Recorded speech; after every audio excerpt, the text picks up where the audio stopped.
องสบายดีมื้อนี้อยู่กับบ่าวน้อยนะว่างมื้อนี้บ่าวน้อยอยู่ที่วัดธาตุตุงกวังเนาะ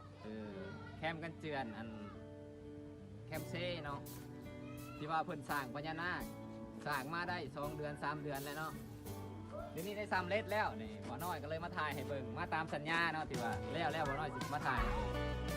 มีพญานาคอยู่2 ตัวหน่อยนี่ก็ได้ถ่ายที่เรียบร้อยได้สำเร็จที่เรียบร้อยแล้วเนาะนี่มันใส่สีเขียวกันนี่เนาะสีเขียว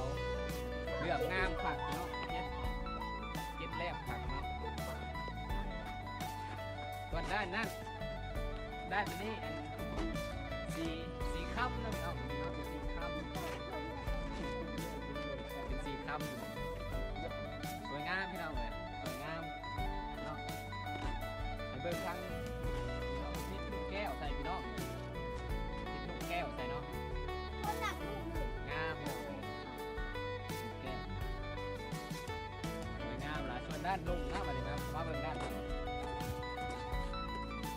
ขั้นใดที่เป็นกระติบกะโหลขัดได้พี่น้องไหมกระติบกะโหลเนาะ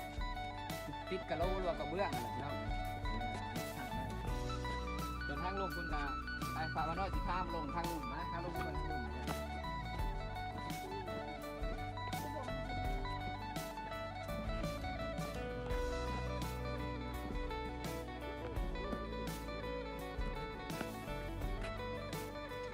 ด้านลุ่มเราเป็นเห็ดเป็นต้นตุ่มนึงนี่เนาะเป็นทางยาวรอดไปทางหน้าก็ได้รอดไปทางนี้ก็ได้เนาะอันนี้เป็นเห็ดมุมมันเดียวกันสองเห็นกันก็คือทางซ้ายทางส่วนด้านหางนี่ถ่วงแล้วพี่น้องเพราะว่าฝนตกเนาะฝนตกประมาณ3-4 มื้อเห็นได้น้ำขึ้นมาทางหางนี่ถ่วงเลยเนาะ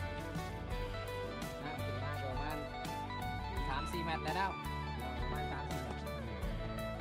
ส่วนความยาวของพญานาคเนาะในหางสุดหัวนี่33 เมตร3 เมตรเนาะ2 ตัวนี่ซ้ำกันเบิดเนาะ